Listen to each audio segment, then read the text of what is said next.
I'm not going to open this the way you might expect, with rage, with tears, with the kind of righteous fury that makes for good television.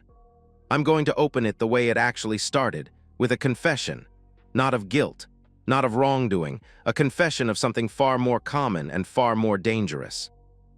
I was blind. Not the dramatic, oblivious kind of blind, not the fool who missed 100 obvious signs. I was blind the way most men who build things are blind, too focused on what's in front of them to check what's crumbling behind. My name is Sullivan, and for 15 years I built. I built Crestline Construction from a second-hand pickup truck and 2 subcontractors who occasionally showed up on time. I built it into a company with 40 employees, 3 active crews, and enough contracts to keep the lights on through a recession. Every dollar came from somewhere I dug with my own hands, early mornings, late bids, underpaying myself for years while I reinvested everything back into the work. People respect that kind of story. I used to respect it too. I built a home on the outskirts of Denver. Not a house. There's a difference most people don't bother with, but I do. A house is 4 walls and a roof. A home is the kitchen where you know which floorboard creaks, the back porch where the light hits the mountain range just right in the late afternoon, the room you turned into a study because you always told yourself you'd read more books. I knew every corner of that place. I'd personally overseen the finish work on the master bath because the contractor I'd originally hired didn't meet my standard. That's the kind of man I am, or was, or still am depending on how you look at what came next. And I built what I believed, sincerely and without performance, was a marriage worth keeping. Her name was Natasha. I want to be careful here because I'm not bitter yet, not in this part of the story. I'll tell you who she was before I tell you who she turned out to be because she deserves that, or rather because the truth deserves it. Natasha was charming the way certain people are charming without effort, not performing warmth, just radiating it. She walked into rooms and people oriented toward her like plants toward a window. She had a real estate career she'd built with genuine skill. She understood properties the way I understood structures, from the bones outward. She had opinions and she defended them. She had a social circle I was always slightly peripheral to, not because she excluded me, but because I worked too much and showed up late to things and occasionally forgot what we were doing on Saturday until she reminded me Thursday night. We'd been married 9 years. No children, a mutual decision we'd revisited twice and arrived at the same conclusion both times. We had a rhythm. The kind of rhythm that, from the outside, looks like contentment. Sunday morning coffee on that back porch. Her shows in the evening while I reviewed bids. Dinner out most Fridays. Shared opinions on things that didn't matter. Polite navigation around a few things that did. Looking back, I can trace the fault lines. I just didn't know they were fault lines at the time. There were moments, small, easily dismissed, when she looked at me the way people look at a piece of furniture they've mentally moved past. Not with cruelty, just with the vague, settled resignation of someone who has already made a decision they haven't announced yet. She'd stopped asking about my projects with the interest she'd once had. Early in our marriage, she'd wanted to know the details, which sites, which clients, which bids we'd won. Later, it became courteous nodding. Later still, it was the absent hum of someone with something else entirely on their mind. I told myself it was normal. We'd been together 9 years. Curiosity fades. Comfort settles in. I told myself I wasn't the most exciting dinner companion. I talked about materials and timelines and crew problems, not exactly gripping stuff for someone who didn't share the work. I told myself she was just being her. I was very good at telling myself things. I thought we were building towards something. I didn't know she had already drawn up the demolition plans. And there's one thing I'll mention now, almost in passing, the way it almost passed me by. 9 years of marriage ended with $150 in cash on a dinner table. I was the one who put it there, but I'm getting ahead of myself. Cole Bennett entered the story the way most disasters do, quietly, and through a side door. Natasha mentioned him on a Wednesday evening in what I can only describe as a deliberately casual way. We were in the kitchen, her scrolling through her phone at the counter, me going over a materials order at the table. She said without looking up that she'd reconnected with someone from high school. An old boyfriend, she said, who'd moved back to Denver after his divorce. She described it as accidental, A comment on a mutual friend's social media post that led to a few nostalgic messages. Nothing remarkable. I looked up from my paperwork. I remember the specific feeling in my chest, not jealousy exactly. More like a low, discordant note struck on a string I hadn't known was tuned. I registered something uncomfortable, something that didn't fit, and then I did what I always do when I can't immediately categorize a feeling. I set it aside. I said something like, "That's a small world," and went back to my order sheet. I had always been the kind of man who trusted until he was given a reason not to. I considered that a virtue. I still do, actually, even now.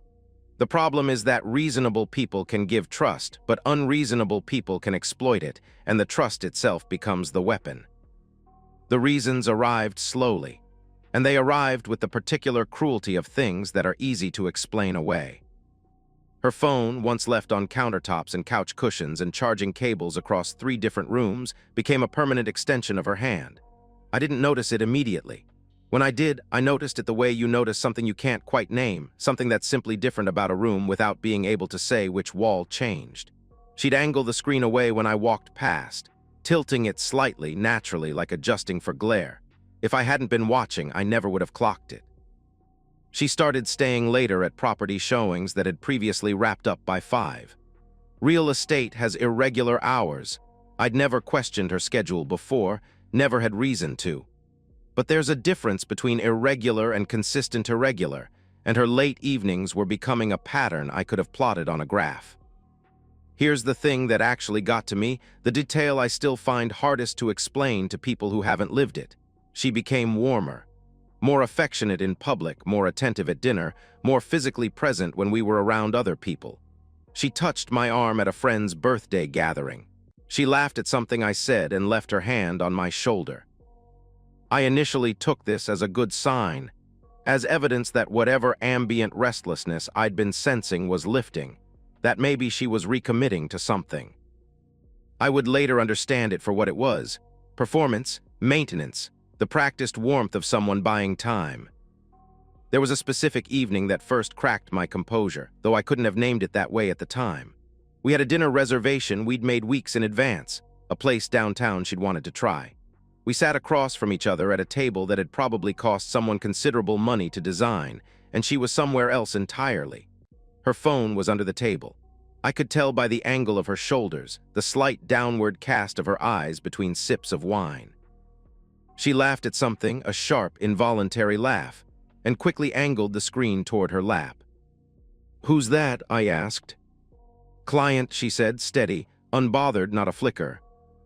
I looked at her hands. Still, no tells. I told myself she was telling the truth. I told myself I was being paranoid, a word I'd never previously associated with myself. I was a man who dealt in concrete and steel and the physics of structures. Paranoia wasn't in the vocabulary. I didn't sleep well that night. I lay in the dark beside her, beside this woman I had shared a life with for nearly a decade, and I listened to her breathe, and I told myself stories. Reasonable stories. Stories about how marriages have seasons, about how everyone gets distracted, about how a man who trusts his gut in business has to also trust that his gut is sometimes wrong. But men like me don't move on instinct alone. We move on evidence. I'd built everything I had on the principle that feelings are useful data points, but they are not the structure. The structure requires proof. I was about to get some. I didn't know it yet, but she wasn't keeping me in the dark to protect me. She was keeping me calm so I wouldn't notice what she was taking. I'm going to describe this night the way it actually happened, with the kind of deliberate, measured calm that only comes from having relived something so many times that the shock has worn smooth. The night itself was ordinary. Dinner had been quiet. She'd gone up to shower early, said she was tired, had an early showing in the morning. I could hear the water running through the ceiling as I stood in the kitchen, finishing a glass of water, going through a contractor invoice I'd left on the counter earlier. Her phone was beside the coffee maker, unlocked, screen lit. I didn't hover over it. I wasn't looking for anything. I was setting my glass in the sink, passing the counter on my way back to the table. But the notification was right there, bright against the screen, no preview protection, no locked display, and the name Cole was right there, and the words were right there, fully visible. I can't wait until we don't have to hide anymore. I stood very still for what I think was about 15 seconds. Then I picked up the phone. What I found in the next 7 minutes changed the fundamental composition of my life. I want to be precise about that. Not the way things ended, the ending I controlled. What changed was something structural. Something in the way I understood the preceding years, the way memory recontextualizes when you feed it new information. Every quiet evening, every slightly too warm public gesture, every hum and angled screen and dinner reservation she wasn't really at. The messages went back 4 months, not the clumsy, breathless correspondence of two people confused by unexpected attraction. This was different. This was coordinated. Natasha told Cole the marriage had been a mistake from the beginning. Not that she'd grown apart from me. Not that she was unhappy in the way people are sometimes simply unhappy. She told him it had been a mistake from the beginning, as if our 9 years were a clerical error she was finally correcting. Cole encouraged her to stay patient, to remain warm toward me, to not tip me off until she had accessed and copied our financial records. He referenced specific account types, specific assets. He used the word timeline. He talked about positioning. And then I found the financial conversations. That's the part that changed something in me that I don't have precise language for. The affair I could process, not easily, not without cost, but I could locate it in the category of human failures I understood. People are capable of betrayal. I knew that. What I was not prepared for was the clinical precision of what they'd discussed. Cole had been coaching her. Half the house, half the marital savings, a share of the company's assessed value, spousal support. He had told her in writing, in a message I read twice to make sure I hadn't misunderstood. Don't leave until you're sure you can take 50%. I put the phone down exactly where I'd found it. Exactly the same angle, same distance from the coffee maker edge. I walked to the back porch. It was cold. Denver in autumn has a particular kind of cold, dry, thin, the kind that clears your head because it gives you no other option. I stood out there for a long time. Long enough that the outside lights clicked off on their motion sensor and I was standing in the dark, just the mountain shapes against the sky and the specific silence of a neighborhood after 10 o'clock. When I came inside, Natasha had come downstairs. She was in the kitchen, barefoot, hair damp from the shower, wearing the gray cardigan she always wore in the evenings. She looked at me. I looked at her. I smiled. She smiled back. I sat down at the kitchen table and picked up the contractor invoice and finished reviewing it. She poured herself a glass of water, asked if I was coming to bed soon, and went back upstairs. And I sat there at that table, in the quiet of that house I had built into a home, and I made a decision about who I was going to be for the next several weeks. I was going to be exactly the same man I'd always been. Patient, focused, methodical. I had built a company on those qualities. I would dismantle her plan with them. But there was one more thing in those messages that I hadn't expected, something I found near the bottom of their thread, in an exchange from roughly 6 weeks earlier. Cole had asked Natasha how she was managing the costs. Hotels, dinners, the new furniture he'd been putting in his apartment, and she had replied with 4 words that stopped my blood cold. Don't worry, Sully's paying. She had been using a company credit card, one of 3 tied to Crestline Construction's accounts, to pay for Cole's life, furniture for his apartment, electronics, hotel rooms they'd shared, dinners I'd apparently bought. I hadn't connected it yet, I hadn't pulled the statements, but reading those words, I already knew it was true in my bones. She had been funding her exit with my business. Building a future with Cole using the money that my labor, my crew, my 15 years of early mornings had generated. The following day, I called a private investigator, someone recommended by a business associate of 15 years, someone who understood discretion the way good tradespeople understand craft, not as an add-on but as the foundation of the work. I said nothing to Natasha. Not a word, not a shifted energy, not a single moment of pointed silence. I went to work. I came home. I ate dinner she cooked. I asked about her listings. I kissed her cheek when I left in the mornings. The investigator would confirm everything and then some, but that came later. That night, standing in the dark on the back porch, I already knew enough. She was building a life with my money. What she didn't know was that I had spent 15 years learning exactly how to build things and how to make sure they see. Wouldn't be taken apart. What? The weeks after I found those messages were the strangest of my life, and I have had some genuinely strange weeks. I'm talking about the surreal, double-layered quality of living inside a performance while simultaneously constructing something in secret. Every morning I woke up next to a woman who was working to destroy me. I made coffee. I asked about her day. I kissed her cheek when I left for the site. And then I drove to work and spent portions of every day building the legal and financial equivalent of a bear trap. The investigator was excellent. I'll say that without hesitation because competence deserves acknowledgement wherever it lives. Over the following weeks, he produced a file that I can only describe as comprehensive and irreversible. Time-stamped photographs, exterior shots, nothing invasive but legally sufficient and utterly damning. Natasha and Cole outside 3 different restaurants. Cole's apartment building twice. 4 hotels in the metro area, vehicles confirmed by plate, durations confirmed by timestamp. The investigator had also completed a full financial trace of the company credit card, the one I'd suspected from those 4 words in her messages, cross-referenced against Natasha's documented movements and receipts. Every charge, dated and sourced, exactly as I had feared. Cole's new couch. A television I'd apparently purchased. 2 weekends at a hotel 40 minutes outside Denver. One of the same 4 hotels where the photographs had been taken, that I had zero memory of approving. I took the complete file to a divorce attorney my accountant recommended, a woman named Patricia who operates the way I try to operate, with the minimum number of words necessary to achieve the maximum clarity. She reviewed everything across 2 full sessions and did not once express surprise or sympathy. She expressed strategy, which is exactly what I needed. This is where the prenuptial agreement enters the story. My father was a practical man, not warm, not particularly communicative, but practical in the way men of his generation who had lost things tended to be practical. He'd seen people in his circle lose what they'd built, not always to divorce, but often enough. When I told him I was getting married, he said 3 sentences to me. She seems good. I hope it works. Get a prenup. I got a prenup. Natasha had signed it without apparent resistance. I'd assumed at the time that she simply wasn't concerned, that it was a formality she understood the purpose of and accepted without drama. I now suspect she either hadn't read it carefully or had calculated that it was old enough to be irrelevant. Patricia confirmed it was neither old nor irrelevant. The agreement was valid, enforceable, and contained clauses I'd largely forgotten were in there.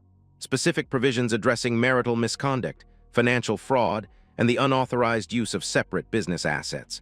Crestline Construction had been founded 6 years before the marriage. It was, in the language of the document, entirely protected.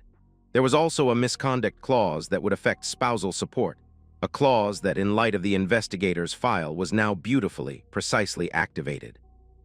We drafted 3 documents simultaneously. The divorce petition, filed by me before her papers were anywhere near a courthouse. A formal repayment demand for every fraudulent business charge, itemized to the decimal, and a filing for dissipation of marital assets, which is the legal term for what Natasha had been doing, deliberately depleting shared or business finances for the benefit of a third party during the marriage. I want to tell you that the hardest part of this chapter was the strategy or the legal complexity or the sheer volume of documentation. It wasn't. The hardest part was the waiting. Natasha kept performing. She cooked dinners that were genuinely good. She was always a better cook than she gave herself credit for. She asked about the Thornfield contract, which was a job she'd heard me mention. She was warm, attentive, present in exactly the way she'd been performing present for the past several months. One evening she suggested we take a vacation. Somewhere warm, she said. Maybe Sedona or the coast. She said she thought we'd been too much in routine and needed something to look forward to. I agreed with enthusiasm. I said that sounded like exactly what we needed. I suggested we look at dates the following weekend. She was still stalling, still following Cole's instructions to stay in place, stay settled, stay positioned until she was ready.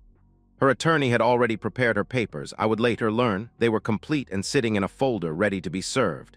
But I had filed my petition first 10 days before that vacation conversation, and her attorney had no idea. By the time Natasha was rehearsing her dinner speech, my case number was already in the system. The detail I keep returning. G2, the one that I can only describe as a particular kind of poetry, came on a Thursday night about 2 weeks before everything ended. I had gone to bed early, or appeared to. Through the gap in the bedroom door, I watched Natasha move quietly into my home office. She had her phone out. She was photographing documents from the filing cabinet, financial documents, account statements, company records. She thought she was collecting ammunition. She was actually documenting what I had spent an afternoon with my accountant strategically repositioning. The accessible files, the ones she found and photographed with steady-handed confidence, were exactly what I had chosen to leave available. The documents she thought were going to help her attorney build a case were, in several instances, the very records that would demonstrate her own financial misconduct. I lay in the dark and listened to the soft click of her camera, and I thought, she thinks she's building something, but she has no idea what I've already built around her. She set the dinner table the night she planned to end me. I had been setting mine for weeks. She chose a Tuesday. I know that detail seems oddly specific, but it stayed with me, the choice of a Tuesday, an ordinary midweek evening with nothing remarkable attached to it. No anniversary, no milestone. Just a Tuesday she had apparently decided was the right moment to deliver the conclusion she'd been scripting for months. She cooked a real dinner, set the table properly, placemats, the good glasses, the kind of deliberate presentation that I recognized immediately and said nothing about. She poured wine before we sat down. I watched all of it with the calm of a man who has already seen the last act of a play. I sat down, I picked up my fork, I let her lead. She delivered the speech carefully. I could tell she had rehearsed it, not because it was wooden, but because it was too smooth. Real feeling has interruptions. It starts and reverses and finds itself. This was constructed. She described me as a good man, a provider, a stable force. She said those things with something close to genuine feeling, and I think in some fraction of her mind she may have even meant them, the way you can sincerely compliment something you're dismantling. She built carefully toward the conclusion that the marriage had run its course, that she deserved to be happy, that neither of us should remain in something that had stopped serving us both. She never said Cole's name. She placed a folder on the table, her folder, the one her attorney had prepared. Inside, divorce papers demanding half the house, half our marital savings, spousal support, and a professional assessment of Crestline Construction's value with a corresponding claim attached to it. I picked up the first page, read it slowly, let the silence expand. And then I laughed. I don't say that as a performance of dominance. It genuinely came out of me, the specific, involuntary laugh of a man who has been bracing for something for weeks and has just watched it arrive exactly as predicted. There is something absurd in the darkest possible way about watching someone hand you a weapon they've spent months preparing, not knowing you've spent the same months making it useless. Natasha's expression shifted. She had prepared for grief. She had prepared for anger, for desperate negotiation, for tears. She had prepared for the Sullivan she knew, the man who internalizes, who works through feelings in private, who does not erupt. She had not prepared for calm, for laughter, for someone who already knew the ending. The confusion on her face lasted about 3 seconds before it shaded into something else, something closer to the first edge of alarm. I reached beside my chair. I slid my folder across the table. I watched her open it. The divorce petition filed first, already in the system, already with a case number. The messages between her and Cole printed and organized chronologically. The investigators' photographs, restaurants, parking lots, hotel arrivals, hotel departures, Cole's apartment building. Every company credit card charge itemized by date, merchant, and amount with a formal repayment demand attached. The dissipation of assets filing. And the prenuptial agreement with the relevant clauses highlighted in yellow. Marital misconduct, financial fraud, misuse of separate business property. Natasha's face drained of color the way a room drains of light when the power cuts fast and total. She went through the stages in order, and I watched each one with the detachment of someone who has already processed their grief in private and arrived at the other side.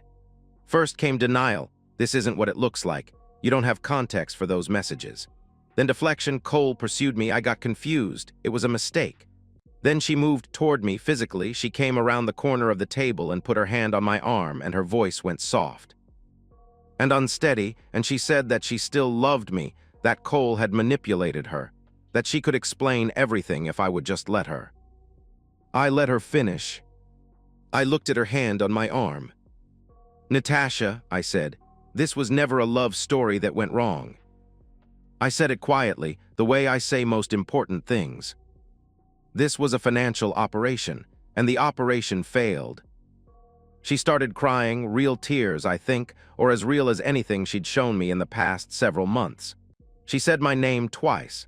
She asked what she was supposed to do. I stood up. I went to the kitchen counter. I came back with $150 in cash. I had been carrying it in my jacket pocket for the past several days because I had known this moment was coming, and I had decided, well in advance, exactly how it would end. I set it on the table beside her folder. I told her it would cover a motel for the night and a rideshare to Cole's apartment. I told her it was the last money she would ever receive from me. She looked at the cash for a long moment, then she looked at me. And then she went upstairs and she packed 2 suitcases. I heard every drawer, every cabinet, every footstep across the floor of the house I had built into a home. She came downstairs with the suitcases and her purse, and she was still crying. She walked out through the front door. I stood at the window, and I watched her car back out of the driveway and disappear down the street. I felt not triumph, not the way people assume. What I felt was closer to clarity. The specific kind of clarity that arrives when something you've been holding under enormous tension is finally, fully released. Like removing a beam that's been bearing a load it was never designed for, and watching the structure beneath turn out to be fine.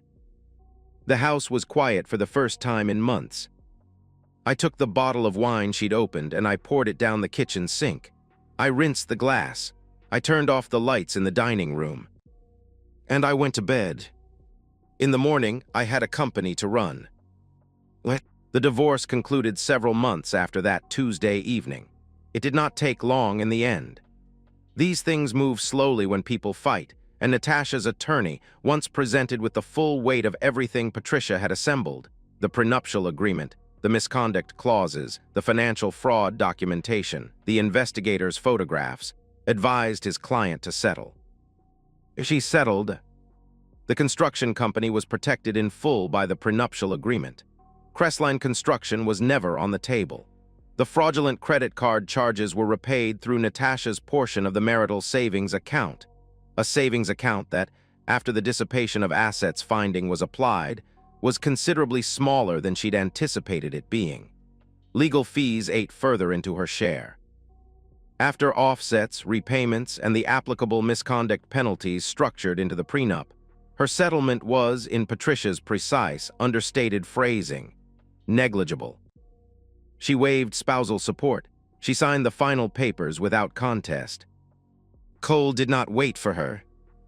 I heard this from a mutual acquaintance who had no idea how sharply I received the information. Once it became clear that Natasha was arriving without half of my fortune, once the legal proceedings made it plain that the operation had not only failed, but had generated a financial loss for her rather than a windfall, Cole ended things. With, I'm told, particular cruelty. He blamed her for dragging him into a legal investigation. He said she had misrepresented how straightforward it would all be. The apartment they had furnished together, with my company's money, item by item over 4 months, was vacated within weeks. I allowed myself exactly one moment of something like satisfaction at that information. Then I let it go, because here is what I came to understand in the months after. People like Cole exist in a specific ecosystem. They don't build things. They wait near things other people have built and look for the door that's been left unlocked. And when the door turns out to be locked after all, they simply move on to the next one. Natasha had confused his patience for loyalty. It was never loyalty. It was calculation, the same thing she had been practicing on me, reflected back at her with less consideration for the cost. I kept the house. I kept the company. I promoted 2 long-tenured employees to senior roles I had been considering for over a year and had quietly delayed during the worst months of the marriage, when I couldn't trust my own focus enough to make personnel decisions that would affect people's livelihoods. Marcus and Diane both deserved those roles. I was glad to finally give them. I renegotiated two major contracts that had been deferred during the chaos of the preceding months. Both came through better than their original terms, because I was finally able to walk into those meetings with my full attention. Unclo. You did. This is how I want to end this, not with a portrait of a broken man, and not with a celebration of someone else's downfall, because neither of those is accurate. This is the portrait of a man who built something real, watched someone try to take it apart from the inside, and discovered that what he had built was sturdier than even he knew. She wanted 50% of everything I had spent 15 years constructing. 15 years of early mornings, reinvested dollars, and crews I built from nothing. She left with 2 suitcases, $150, and the company of a man who had never intended to share anything with her at all. I kept the rest, and standing in the house on that back porch, in the particular late afternoon light that hits the mountain range in a way I have never managed to adequately describe, I was never more certain it was worth keeping.